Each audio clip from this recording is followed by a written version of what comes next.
So what's up, kamusta? Ayos ba tayo dyan? So ayan, nandito ulit tayo sa may Inside Racing 2025. Dito sa may KTM booth naman tayo. So ito yung Duke 390 ngayon 2025. Ano nga ba ang pinagbago dito? Ano nga ba yung mga nadagdag para dito sa bagong motorcycle ng KTM Duke 390? So tara, ikutan natin saglit para at least may share ko sa inyo ano nga bang meron dito. Let's go!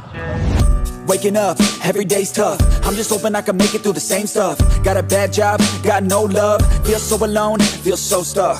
Gotta find something to look forward to.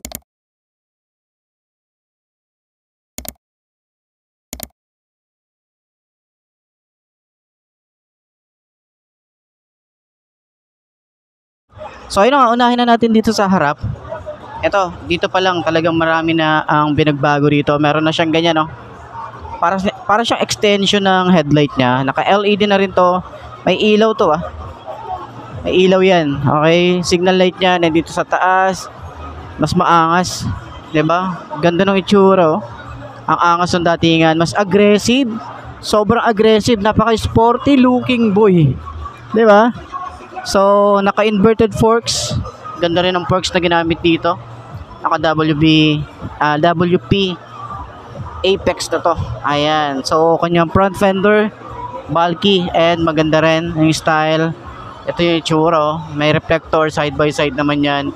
Siyempre, kulay orange na mags and napaka-sporty looking talaga nung kanyang datingan. Dito naman sa ating tires, ang size dito ay 110, 70 by 17, tubeless. May ABS na rin to sa harap. Meron din tayo ritong single disc brake and naka dual pad caliper tayo rito. Ayan. So ito yung binago rito. Mas mahaba na yung uso rito. 'Di ba? Tapos meron tayong Duke 390 na decals. Ang ganda ng KTM dito. Dito yung pan. So kulay orange na chassis. Yung ating makina. Tambucho nasa ilalim pa rin. Tapos kanyang foot pegs, rear brake pedal.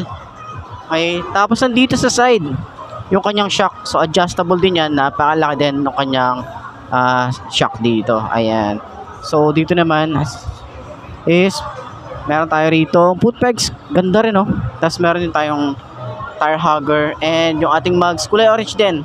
And syempre meron din tayong single disc brake na meron tayong ABS din dito at naka single pad caliper. So gaya ng Duke 200 is meron din siyang ganito.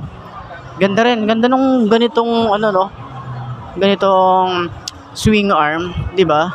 Tapos ang kinaganda rin dito yung side ay yung kanyang monoshock nandito sa side, hindi na siya nasa pinakagitna. Ayan. Taillight niya, ganda pa rin. May letter T. Tapos LED rin 'yan, plate light. Okay, signal light. Lagayan ng plate, kakaiba rin. 'Di ba? So pag may plate na 'yan, mas mahaba, mas malaki. So hindi na tayo masyado mapuputikan, 'di ba? So, isa rin sa maganda rito. Ganda ng style dito sa side. Ayan, para siyang skeleton yung datingan niya. 'Di ba? Then, syempre, sa kanyang handlebar, naka-upright position siya.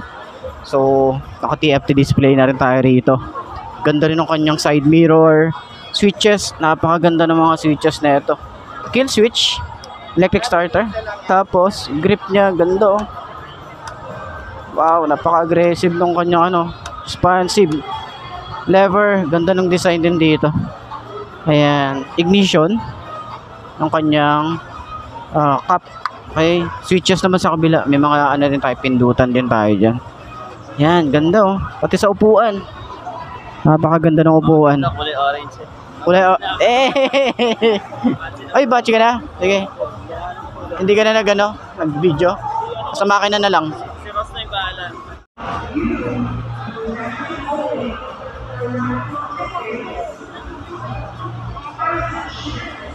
Boy, ay ka.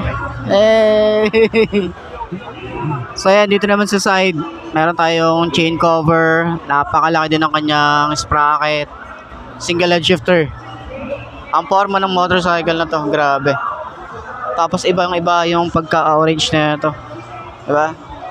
Ayos. Ganda-ganda na ito. So sana maikutan natin one time sa KTM or sa angmang branch na meron to. So para at least ma-full review natin. Okay. Waking up, every day's tough. I'm just hoping I can make it through the same stuff. Got a bad job, got no love. Feel so alone, feel so stuck. Gotta find something to look forward to. Anything to keep my mind off what I'm going through. But I don't know where to start, what's the first move? Maybe I just try a bunch of different things soon.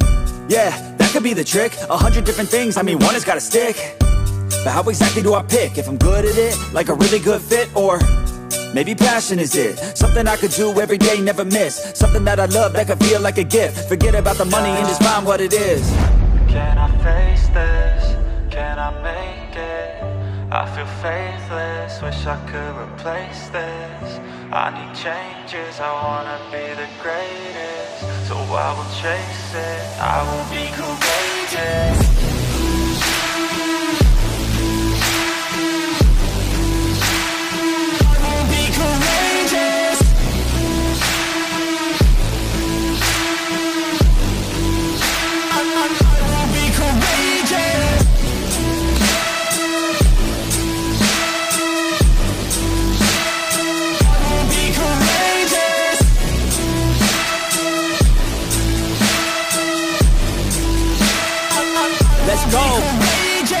Enigmatic, I need something like new magic, a new tactic, something that can help me take a stab at it. I wanna move past it, I need some new traffic. Up in my head, make some space for a new path. And no one really gets what I'm going through, I'm showing you. But we're too self-obsessed to be noticing the growing mood. Anxiety is on the rise, can't you see it growing too? I need some peace of mind, anything to help me going through. All these thoughts in my head, thoughts in my bed, taught me to dread every night, but instead I just need a little bit of light in my head. Positive thoughts, they just might beat the stress. I just might need some rest, cause my life is a mess. But I could change all of that if I change my mind, if I try my best. Can I face this? Can I make it? I feel faithless, wish I could replace this. I need changes, I wanna be the greatest. So I will chase it, I will be courageous.